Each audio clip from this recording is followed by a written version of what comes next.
Mike, welcome to the Way of Champions podcast.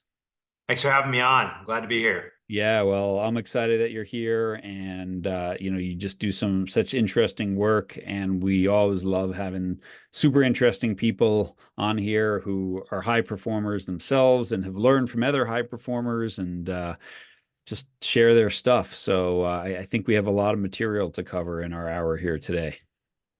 Sounds good. We'll get it done. Yeah, awesome. Well, you're a guy who spends a lot of time on stage and sharing this stuff, but just maybe introduce our listeners to sort of your backstory because I think there's no Mike Lee speaker and mindfulness and performance consultant without Mike Lee the human being in your story as well. So can you just share a little bit of that for everyone? Yeah, so I think my professional journey got started actually when I was in college. A buddy of mine and me were talking after my sophomore year in college about what we're gonna do for the summer. And the one idea we had was to run a summer basketball camp in our hometown. Mhm. I grew up in a town of 15,000 people in the middle of nowhere. And when I say middle of nowhere, I really mean that. It was a 3.5, 4 hour drive to either get to Minneapolis or to Milwaukee. Mhm. And so we wanted to provide an opportunity in our town to the youth, to the kids that were coming up playing basketball. And we organized a camp. And the first, I printed flyers on my mom's computer and designed them in Microsoft Word, and I still have pictures of them. And I can't believe anybody came to camp based on those flyers.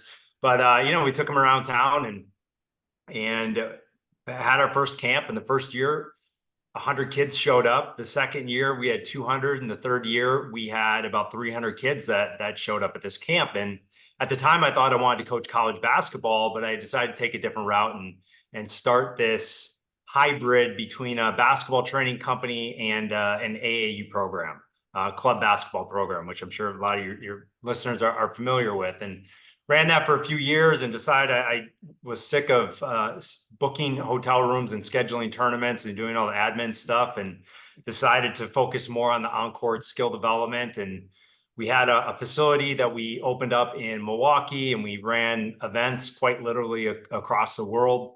But I'd always dealt with depression my whole life growing up. I think you remember the first time I remember vividly being depressed was I was 10 years old. It was the fall. I was in fourth grade, and I dealt with it. It was, it was kind of like the fish in water. I didn't really know any different. Mhm.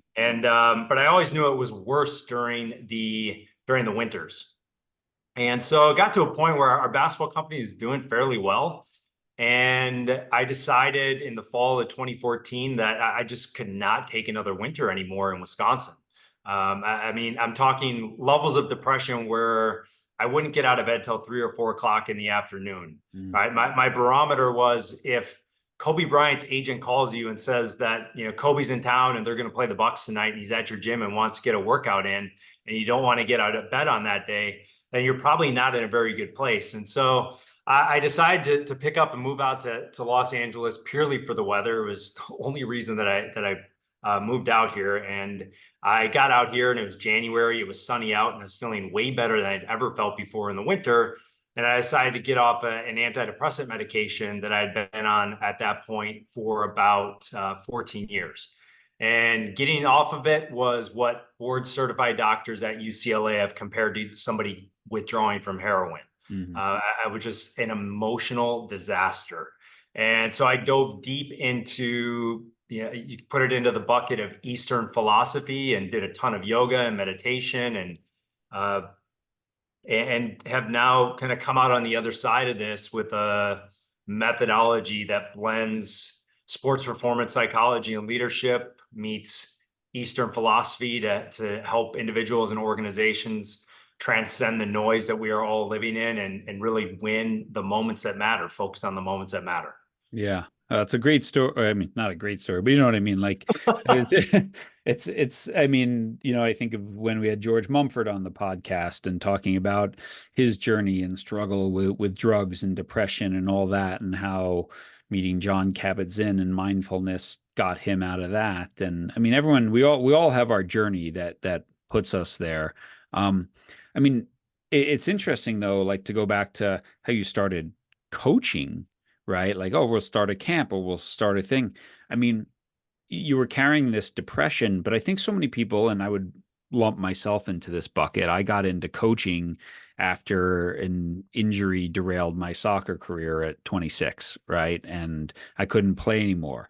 And what I didn't know at that time was I brought a lot of baggage from unfulfilled professional soccer dreams into coaching that I took out on my players a lot. And I think so many people get into coaching because they want to stick around that locker room or the team, but they don't come to terms with, their fallacies as a human being, and maybe not being okay with their career or not understanding the player journey beyond their own.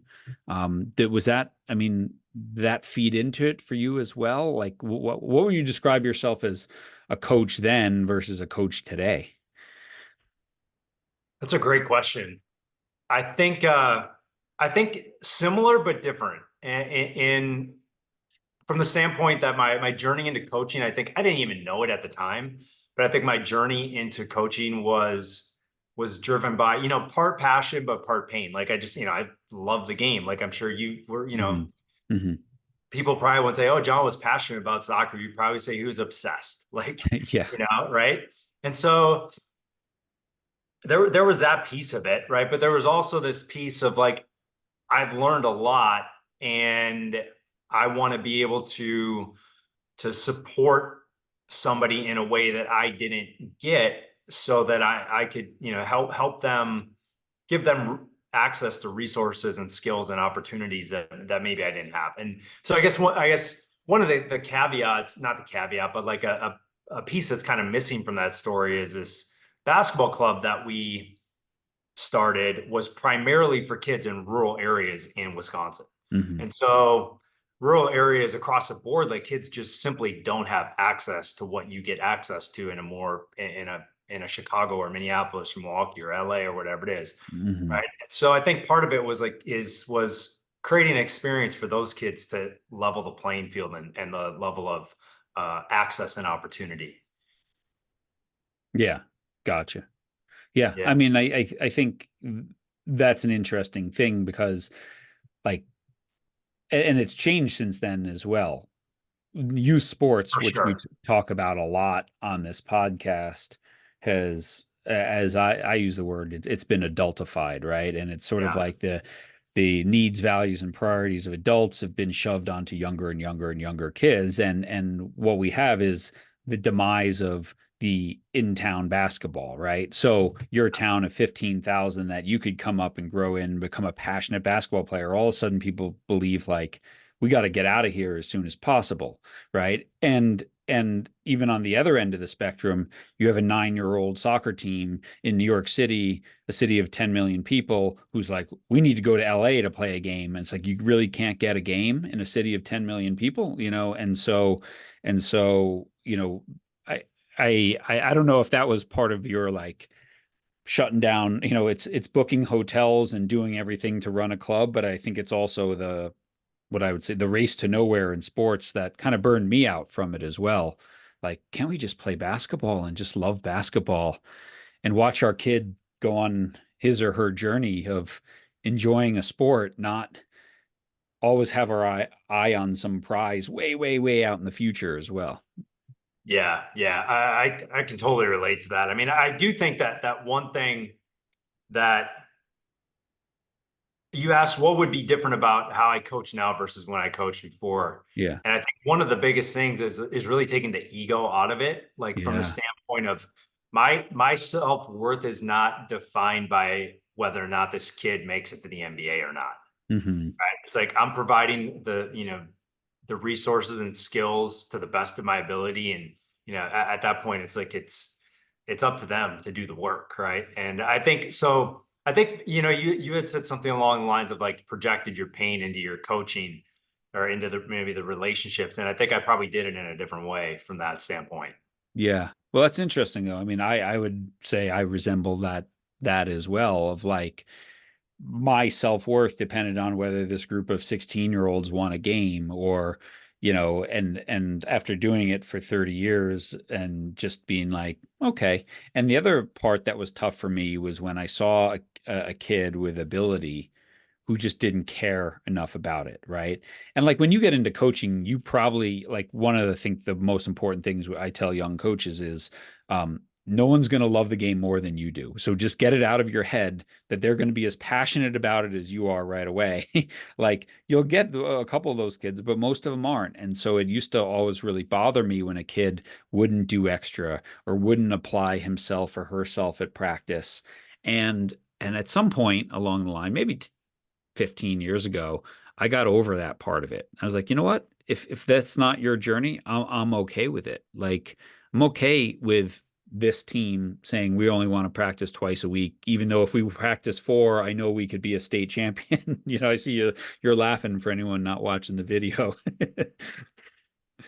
Yeah, I'm laughing because I'm some stories are coming to mind. Yeah, share Yeah. them. I just the one thing that popped in my mind is I'll never forget. I shared we give like our post camp talk, Yeah. and I'll never forget. It was kind of a group of kids like you're describing, where it's just it was hit and miss. You get asked to go run camp somewhere, and sometimes you have a bunch of kids that are super passionate about the game, and then sometimes you get asked to go run a camp somewhere, and it's like these kids do not want to be here at all. And I remember after the camp, I essentially shared a message along the lines of what you're talking about, but I said something along the lines of, if your kid doesn't, and all the parents are there, like, they're picking their kids up from camp, right? And I'm like, if you're, you know, the best thing that you can do is pay attention to what your kids do and not what they say. Hmm. And, pay attention to what they do, where they want to place their time and energy, and then go all in on that, like support them in that. And I'll never forget the email I got from some mom after the camp telling, she was just ripping into me about how I was discouraging the kids from not wanting to work at basketball. And I was like, that completely missed the point of the message. It's like, Hmm. it goes back to, what you said earlier about the coaches projecting their pain into the relationship with the kids. I saw it a lot more with the parents Yeah. than I did with the coaches. Yeah. Uh, a lot more with the parents. Yeah. And it's just, to me, it comes down to like a major lack of self-awareness. Yeah. And, and it's like, I get it. Like you want the best for your kids, but that's your own projection of what you think is best for them, Yeah. not based on, letting them have their experience of life. Yeah.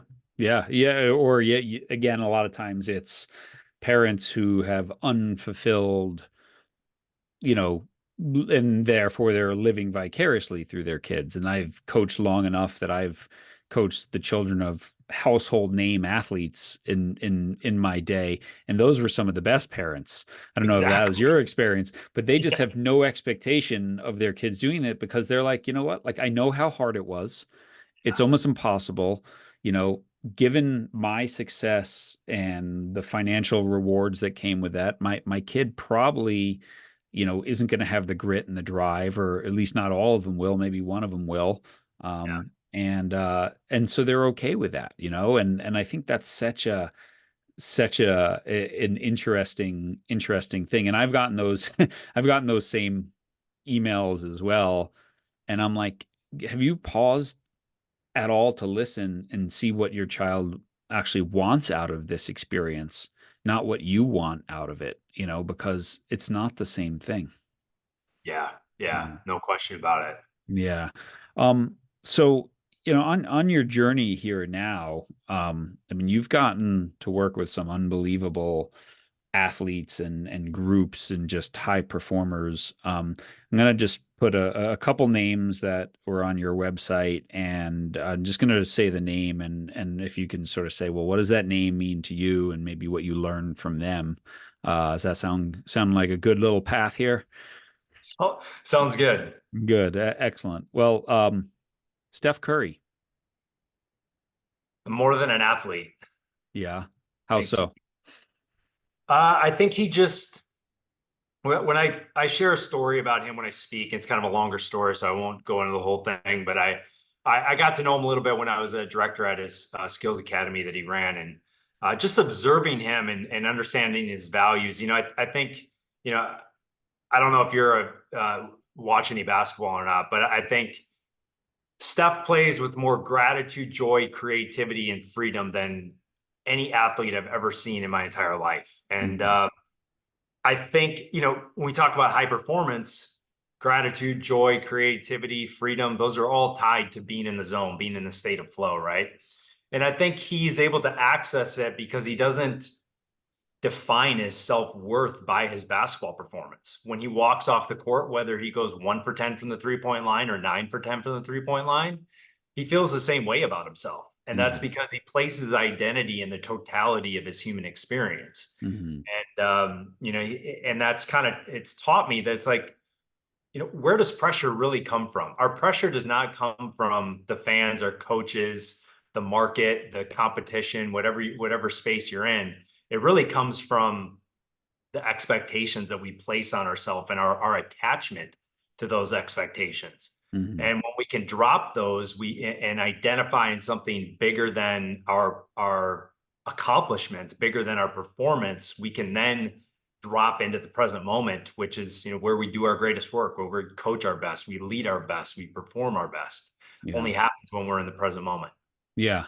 Would 22-year-old Mike Lee have been able to see the joy and everything in a Steph Curry and realize it like you can today, like how that's essential to what he does? Like I think a lot of young people or even their parents associate joy with fooling around. And when we say, oh, fun drives it, well, what does that mean? And it's interesting because I mean, Steve Kerr's been on here and he said, when he, the number one value of the Warriors was joy, and what a blessing it was that he's got Steph Curry, the most joyful player he's ever met in his life. So I've you, never heard him say that, so it's interesting that you're yeah, no, sharing that. well, he told us, and I don't know if you've seen Steph do this, but he shared this story with us, how at the end of practices, Steph would do this like hybrid kickball football thing where he would make like an assistant coach or someone like bowl him a ball from half court, and he'd like kickball it to the other end, and another coach had to catch it on the fly, throw it to the guy in the middle who would catch as the relay man, throw it to Steph, and Steph had to hit a 3-pointer, and then he'd leave the court. No, I haven't heard this. Yeah. And he's like, and you're sitting there and it's sometimes before a game and there's Steph Curry kicking balls across the court and, throwing bombs with people because that's just how he gets. Now, it doesn't mean that your kid or that works for every athlete. But I think when you're driven by joy, and I think what you said is so important, that when your identity is not tied to your performance, but more to your purpose, that's when the magic really happens. Yeah, yeah, for sure. Yeah, and I think, you asked if the 22-year-old me would understand that, I probably would say no. Yeah. And to be completely honest with you, like I'm still trying to be at that level myself, Hmm. with everything that I'm doing. But I think like there is, I don't know if now you're making me think that I need to research this more, but there is a lot of research in neuroscience around how joy and play are tied to being able to get into flow state or get into the zone. Yeah. And so that there is, it does change how your brain operates. Yeah, for sure. I don't know if you're familiar with the work of Jonathan Haidt. He's a psychologist and he's written a lot about kids and social media and anxiety and stress in kids. And I heard this interview with him recently about his new book, and he said, our children for hundreds of years or thousands of years grew up in a play-based childhood, and since 2010, they've grown up in a phone-based childhood, right? So that intrinsic joy that comes from play, the problem solving, the sort of ability to release tension has all been buried in a little tiny screen. Um, and then we wonder why our kids are struggling so much more with depression, anxiety, stress, suicide, all these sort of things. So I think Yeah. it's a really interesting, and the more research that comes out about, flow and joy, I think they are intrinsically tied together. Yeah, yeah, no question. I mean, everybody in here knows if they take a step back and just look at it, like the most fulfilling states that we have in life are the ones where we're completely in states of presence and states of flow. Like it's no question about it, no matter what it is. Yeah. You're coaching a player and it's a deep connection that you have in a moment in the gym where you're tying the work to the game to his life, like these moments, right? The moments where you perform your best, they're all where you have a connection with your kids as a parent, with your spouse, or they're all tied to the present moment, right? So Hmm. I think the more noise that we deal with in our world, the more distractions, demands, the disruption, the change, the more these moments are going to be valued. Yeah. And what's interesting, and I think it's really hard for professional athletes these days, there's so much scrutiny on them, right? So, you know, I don't know that this has happened to Steph necessarily, but in my soccer world at the highest level, a player misses an easy chance, right? And they smile. And then the fans turn on him. You don't care about the team. You've given up. And it's like, how could you possibly say I don't care? Right? I dedicate all day, every day to this, and so there's so much scrutiny on them. So sometimes when you show that joy, when you smile on the court, when you do that, the fans are like, you're not focused, you don't care. And I think it's a really hard burden for athletes at the top to go with because there's so many people who now can share their opinion with them, which didn't happen 20 years ago. Yeah, it's interesting that you bring that up because that's something that I've tried to, the laughter after a mistake or whatever you want to call it, like is actually an incredible tool to diffuse the stress Yeah. and, not take things so seriously. It's like I would have never said that 5, 6, 7 years ago. It'd have been like, Mhm. no, you need to refocus and be even more determined and even more persistent and lock back in. Yeah. But it actually can do the opposite. I've actually been working on this. Not in it relates to sports for sure, but it was kind of born out of I guess a few different things. But have you read The Talent Code with Daniel Coyle? Yeah. Yeah. Yeah. He talks about the sweet spot of deep focus. Has he been on Mhm. the show? He has a couple times. Yeah. Oh, okay, all right. So I'm sure he maybe got into this, but he talks about the sweet spot of deep focus where you don't want to be too far outside your comfort zone, where you're being challenged so much you want to quit, and you don't want to be, so in your comfort zone that things are so easy that you're bored. Yeah. But there's also, I can't remember where I was going with this. You triggered something in me. Yeah. Um, but it was about being able to be present and be in the moment. But it's like there is this point where the harder we try, the more stress that there's a diminishing return on the investment, Yeah. diminishing return on the work when we get too far into that state of stress. Yeah. Yeah. And it's hard to be angry when you're smiling. It's hard to, you know, feel fear when you're loving.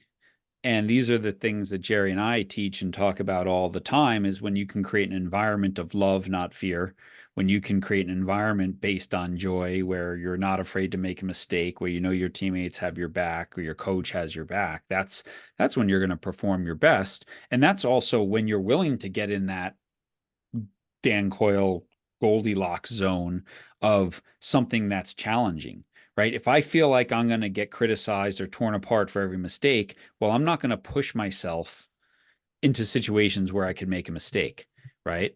I'm not going to try the new trick on my snowboard or as a gymnast, or I'm not going to, you know, I mean, you know, show me a kid in youth basketball who doesn't take open shots, and I'll show you a kid who got yelled at for missing shots, right? And so, I mean, that's the so this joy and this fearlessness is such an important part of it, I think. Yeah, yeah, for sure. Yeah. All right. Let's talk about another Joel Embiid, another NBA MVP, right? He won MVP, didn't he? Last year. Yeah, last year. Yeah, Okay, good. Let's talk yeah. about him and growth. Yeah, I would say the biggest thing that comes to mind with him is was really just, this doesn't sound cliche, and I don't know if I can take credit for this or not, but when he was working with us, one of the big things that we were obviously like, so we primarily focus on individual player development, skills, right? Being able Mhm. to dribble, pass, shoot, read game situations, right? But as you know, coaching, right? There's a lot of opportunity and need to build in mindset, right, with the players. And one of the things that we're really trying to instill in kids that we were working with at that time was focusing on the power of the process, right? Mhm. Not focusing on the outcomes like we were talking about earlier with Steph. And I think he really, when he was with us, he bought into that. I mean, he was just locked in. Every the detail on a scoring move, the technique on a shooting form, everything was just he was very locked in on the process and in the moment. And the truth is like we live in a society that glorifies the Sports Center highlights and billion-dollar IPOs, and but we cast a shadow on the journey that's done in the dark arenas, right? Mhm. Whatever that dark arena is for you guys who are listening, that's where it doesn't guarantee anything, but that's where you give yourself a chance to bring some of those outcomes to life. And I think that was something that he really bought into. Yeah. I think I mean, you find that like with the younger athletes that you've worked with as well, in this day and age when we get to see, let's call it front stage, and we never see backstage, right? The Yeah. mess that's backstage, what you call, when the lights aren't on, what's all the work, what's all the dark moments, the unseen hours, whatever you want to call them, of work to make that one play, to hit that one shot. And I think I feel like kids struggle because they see this athlete they look up to and they just want to go from A to Z and they don't want to do all the little steps in between. And yet the greats, the Stephs, the Kobe's were so famous for just doing the basics over and over and over. There was never anything too mundane for them to work on, right? And you get this parental pressure as well of like my kids advance beyond basic ball handling. You need to do the next thing. It's like, no, that's Yeah. actually not what we need to do.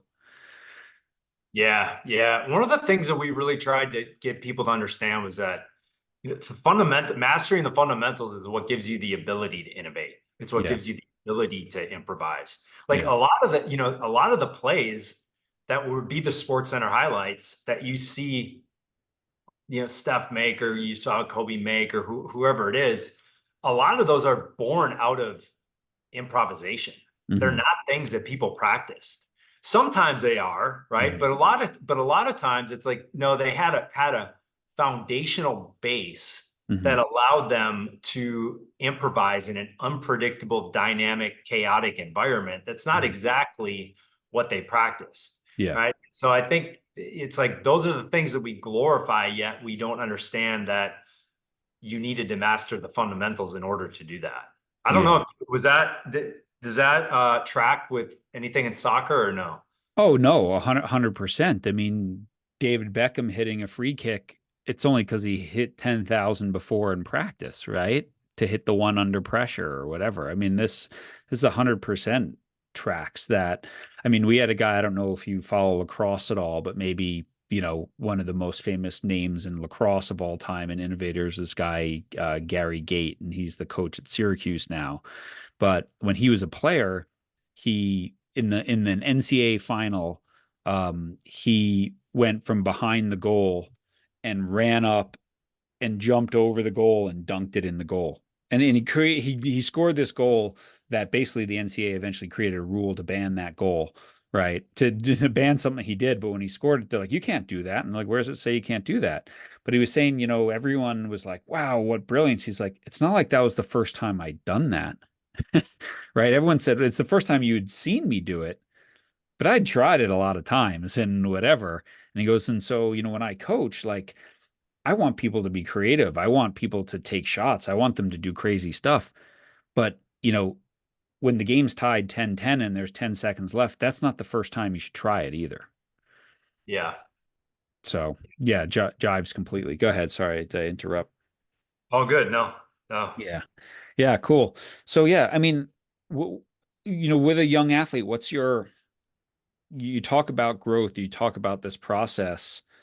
I found that, I'm curious if you as well, they want to get from A to Z, but I think it's so important to have small goals along the way, right? Like little steps. Because, if you're a runner, if you're a swimmer, you can see yourself getting better because your time goes down, right? Yeah. So you can feel the progress much more so than in a subjective sport like basketball or soccer or hockey, where, you know, I don't know that I'm feeling getting better because I'm playing against better people and I feel like I'm worse. So how do you work with people and how do you suggest they set small incremental goals? That's a good question. I think one of the things that comes to mind is tracking your workouts, right? Mm, Tracking, in basketball, one of the one of the markers was, in the off season, it was making 500 shots a day.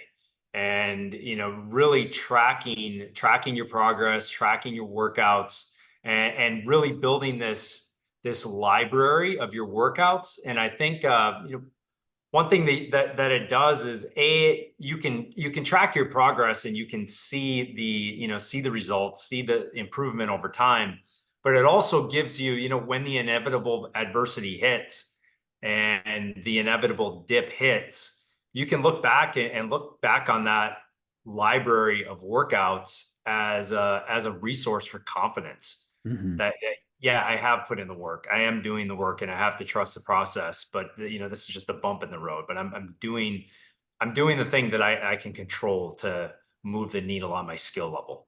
Yeah, Uh, yeah. I like that. I think it's a great, great idea.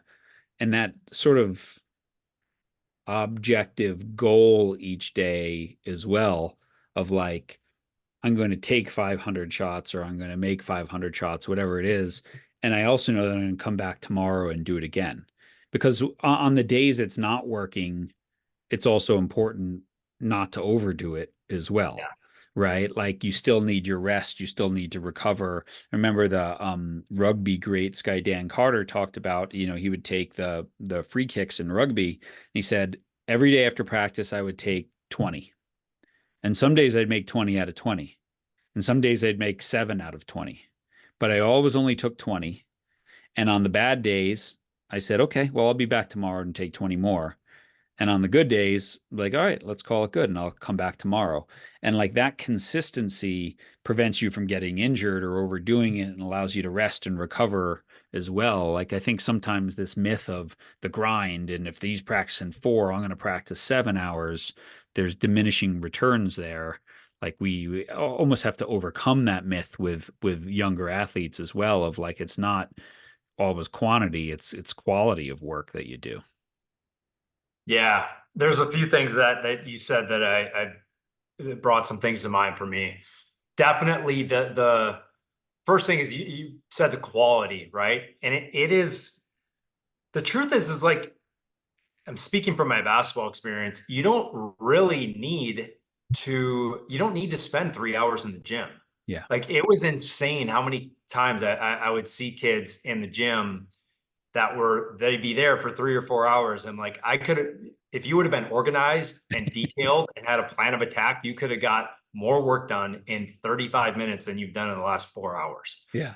So it is bringing intention and intention and deliberate work into the time that you have, no question about it. The second thing that you brought up that was interesting with the rugby player and the free kicks is this concept of being at 80%. I Mm, don't know if anybody's been on here has talked about this at all, but I, I've heard it from multiple different sources, and one of them is actually a yoga teacher that I had. mhm, Uh, and she talked about how like you don't want to be at 100%, right? mm. You want to just be at 80%. If you're at 80%, all of the time, right, then you're going to get the results that you want. Hmm. And I think there's a couple basketball examples. I'm almost positive that Popovich used to have an 80% rule where they're like, we don't want to win 100, or we're not trying to win 100% of our games. We're Right. trying to win 80%. We win 80%, we're going to be, if that's consistent enough to be great, Yeah. right? Another example of that is like this is Kobe. You watch Kobe play, and there's other players I could bring an example, but he was one that really I felt exemplified this, was that nobody ever sped him up. Hmm. Nobody dictated what he did on the floor. He was always playing with poise. He was always playing from a place of being centered, a place of being grounded. Hmm. And that's because he operated with this level of awareness. It's almost like, I'm taking the middle path. I'm not going to allow the emotions of the game to get me too high, get me too low. I'm gonna be in this middle space, this middle ground. And okay, it reminded me of the rugby player that you're talking about. He's Yeah. like, I'm not gonna, if I go 3 for 20 on my free kicks, I'm not gonna, stay here for the next 3 hours until I make 100 to make up. And pull my quad. Yeah, Yeah. right, right. Yeah. So yeah, and that's a hard thing to. It's really having awareness to having the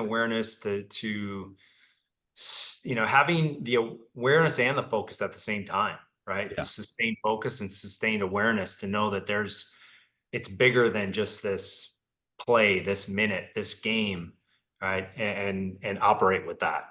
Yeah, and I think there's some nuance to what you say that brings both parts of it in it, right? There's the physical part where, I think physiologically the science says we need 100% days, but we need more 15% days, right? So marathon runners in 6 days of training go hard 2 an easy 4 and then take a day off, right? And I think a lot of times what I see in the youth sports world is kids going 70% every day, but they never go 100 and they never recover. And so they get hurt, right?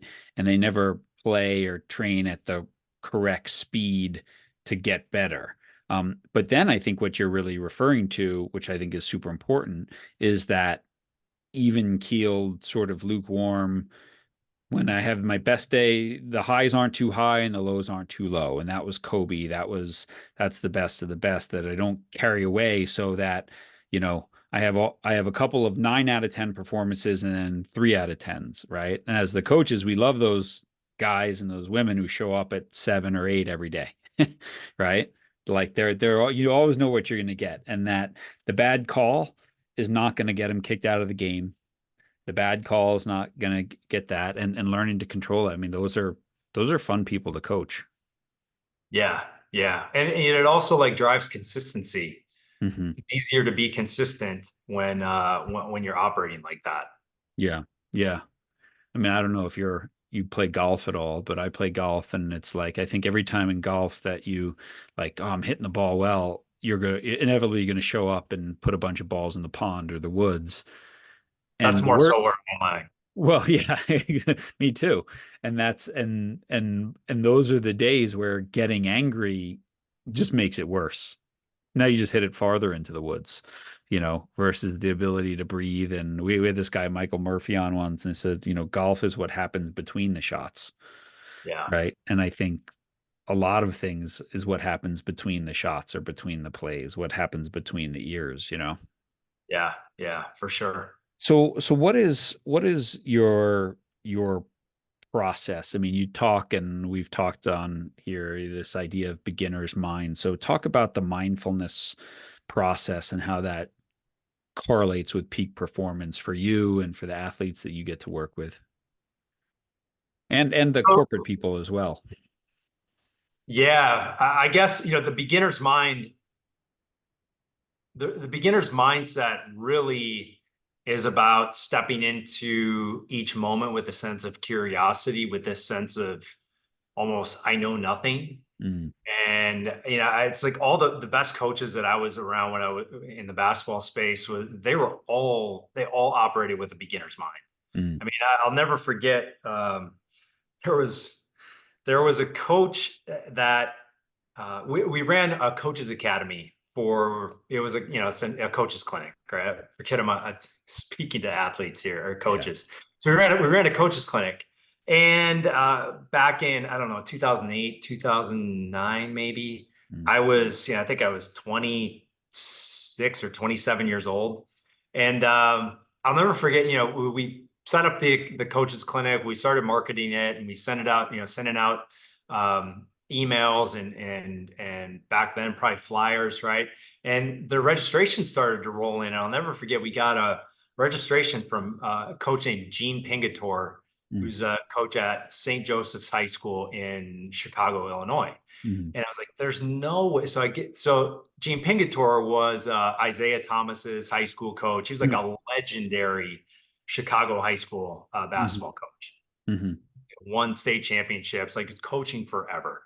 And so we get this registration that came through, and I was like, there's no way that this guy is coming to our coach's clinic. At the Mm. time, I think he was 70, like mid 70s, right? And I'm literally like quite literally like 45 years younger than this guy. Mm. And like, there's no way he's sending his freshman coach, his JV coach, whoever it is. There's no way he's coming. So I kind of forget about it. And I'm at the check-in table, like checking all the coaches in before the clinic, and I got my list in front of me. And one guy checks in, he steps aside, the next guy steps forward, and it's this short, older guy with glasses on, and he looks at me and he's like, Gene Pingatore, St. Joseph's High School, Westchester, Illinois. And I was like, oh my God, he's actually here. And the Mm. next thing that came out of his mouth was, I'm super excited to be here today. I've never been to anything like this before. Mm. Right. And so it's just, and he's operated like that. He operated like that his whole career. Right. Mm. And so I think it's just a testament to, whether you're in the business space, the sports world, whatever it is, the game is constantly changing. Right. The Mm. game of basketball is dramatically different than it was 10 years ago. And Mm. even, more so 20 years ago. It's just dramatically different.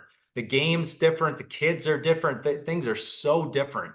And, if you want to stay relevant, you have to show up with this beginner's mind, this Mm. sense of humility, this sense of curiosity, and step into each moment with that if you want to be able to compete at a high level. Yeah. I mean, I would say we're, 380 plus podcasts into this podcast now, one a week for however many years that is. And I would say that is like people ask me, okay, of all the people you've interviewed, what are the consistent traits? And that is 100% one of them. That the household names, athletes, but especially coaches, the people, the true top of their profession, Hall of Fame inductees, all are like, we'll hit stop and record at the end. They're like, hey, you have any good books that you could recommend? Like whatever. And it's awesome.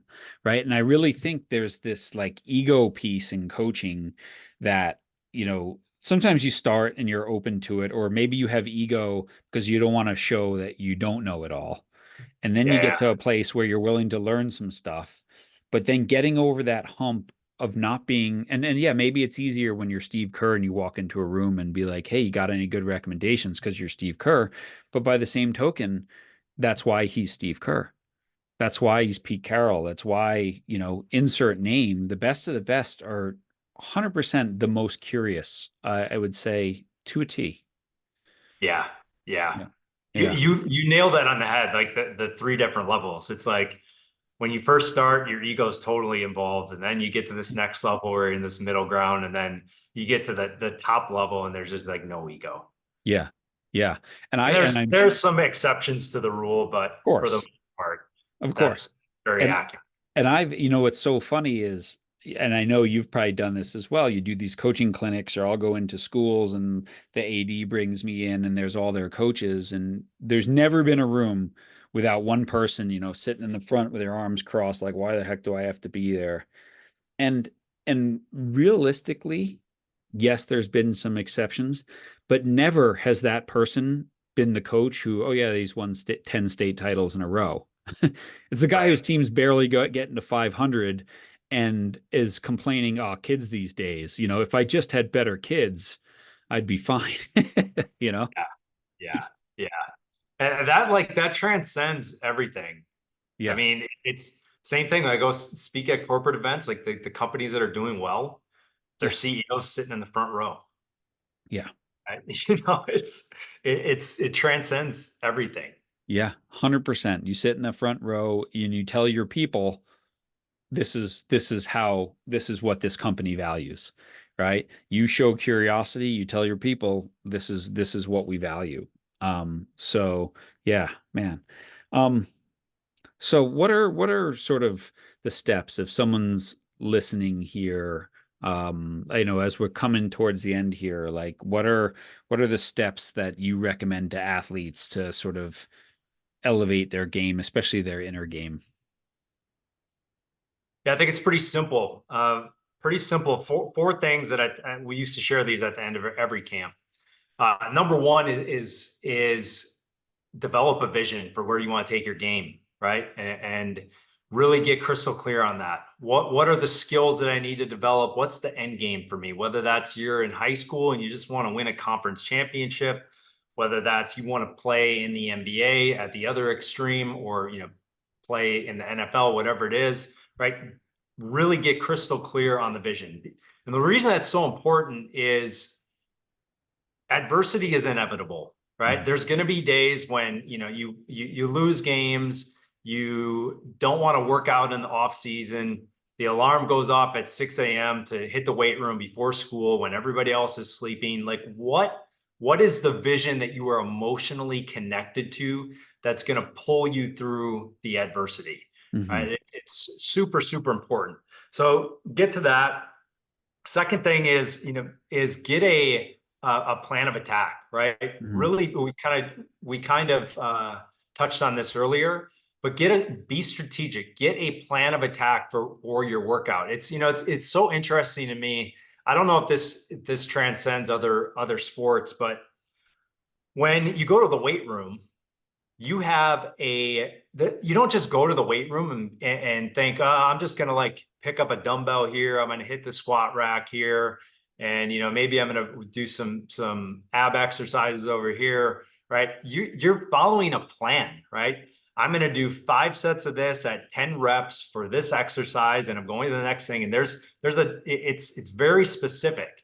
Yeah. When basketball players go to the gym, I don't see a lot didn't see a lot of kids who were like, I'm going to do this drill for 10 sets and I got to make 10 out of this game situation, and be Yeah. super specific about the reps that you're getting in, right? Mhm. So really be intentional with the plan of attack. Mhm. Third thing is get a workout partner, right? Mhm. Get somebody that you can be accountable to, somebody that you can do drills with, right? The truth is like getting to the top or being great can be pretty lonely. There's a reason why not many people are, why I don't know what the numbers are now, but about 3% of all high school athlete or high school basketball players go on to play college at any level, Yeah. junior college, right? Division 3, Yeah. NAIA, 3%, right? Yeah. And so get a workout partner, get somebody you can do drills with, play one-on-one with, do you competitive things with. It'll make the workouts a lot more enjoyable. And then Mhm. the last thing is to work out to music.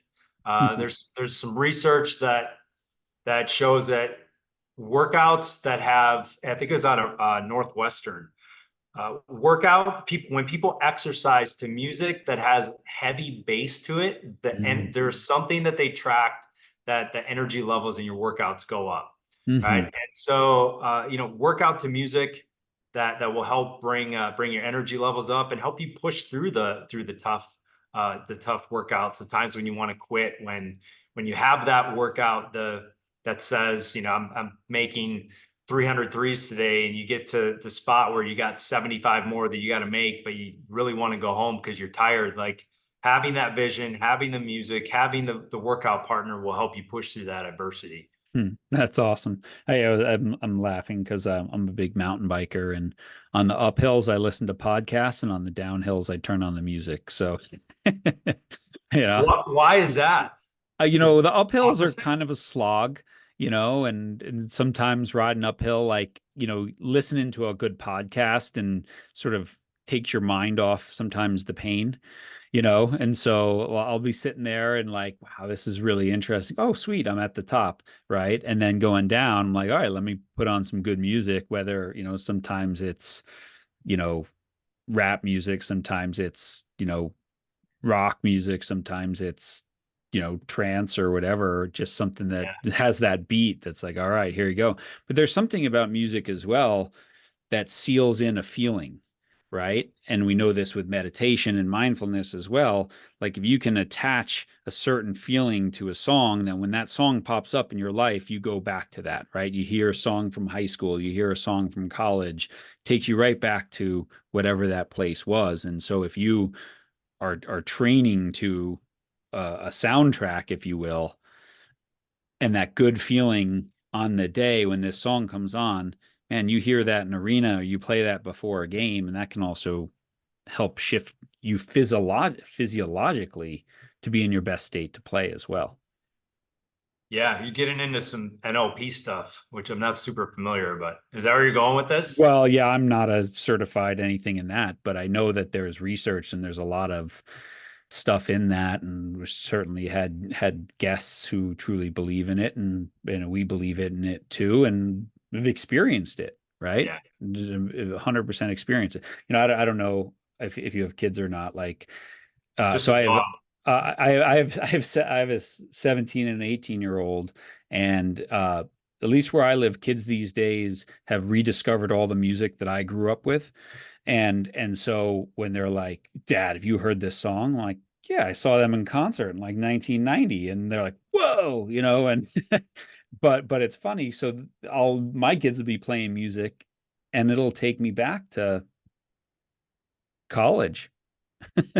It'll Yeah, take me back to a game. It'll take me back to, oh man, I used to listen to that song in the weight room when I was a college athlete. Like, holy cow, I haven't heard that in a while. So, yeah, there's a lot to that for sure.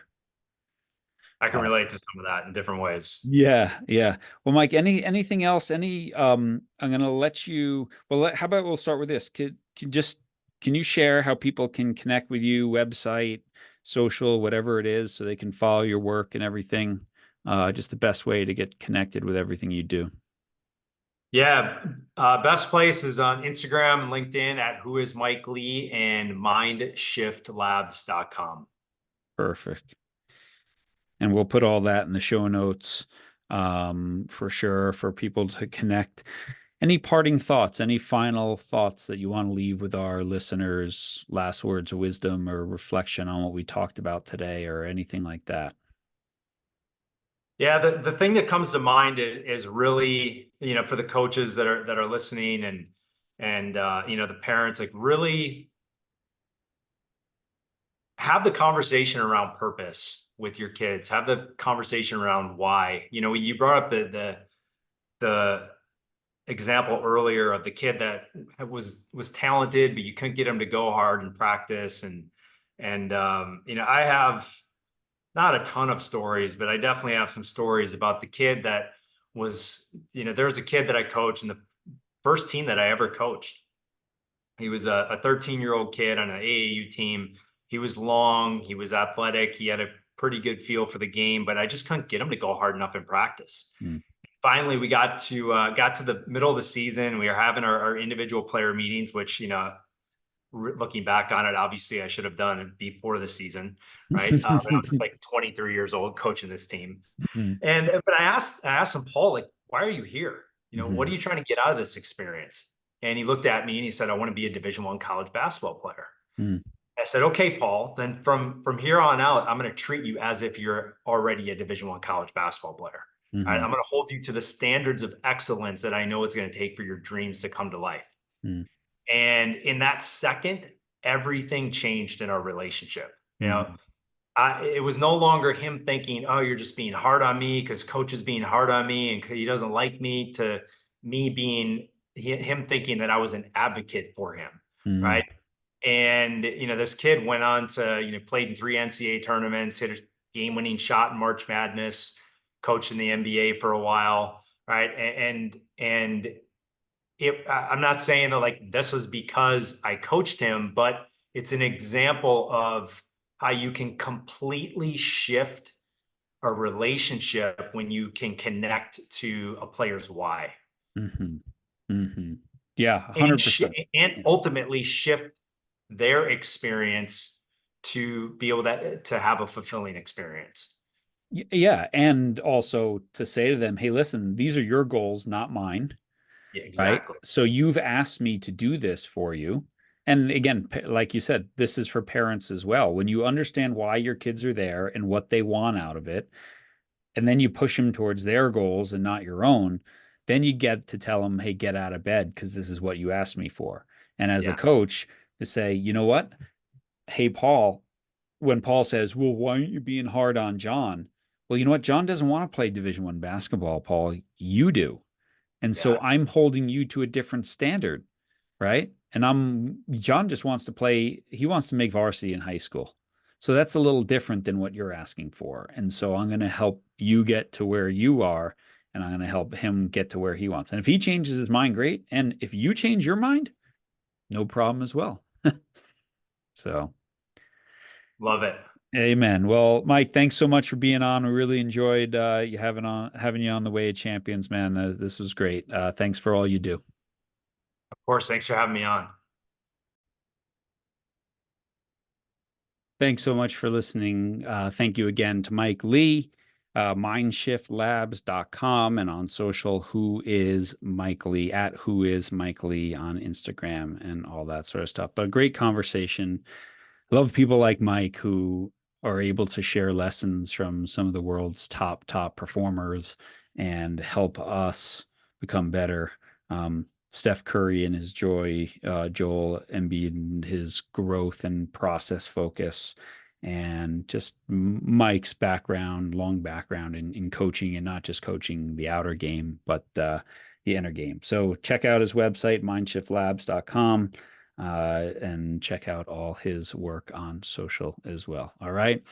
Thanks again to our sponsor, Sprocket Sports. Thank you to our listeners on all the channels. If you like this podcast, please share it. Please leave a review, whatever you want. And if you really, really like it, please become a supporter on Patreon, patreon.com/wave champions. You make a small donation every month. I'll send you about $300 of online courses and stuff that we have, and it's a great thing. And then again, if you missed it, everyone's probably heard by now, but no Way of Champions conference this summer, but instead, Jerry and I are setting the foundations to do small group, mastermind, and certification program for the Way of Champions methodology and change the game project methodology. So you can take this to your school, you can take this to your club or your communities. You can teach what you learn from us, or you can just take a deep dive over the course of a year into your own coaching and personal development as well. It'll consist of a small group retreat. It'll consist of monthly calls and hot seats and guest presenters and so much more. It's going to be an amazing program. And by moving on from the conference, we now have the bandwidth to do this as well. So there's a little form in the show notes here or on the website that you can go and fill out and get your name on the list so that when we release all the information, you'll be the first to know. All right. So remember, everyone, your influence is never neutral. So go out there, change the world, and make a difference. I'll see you again next week.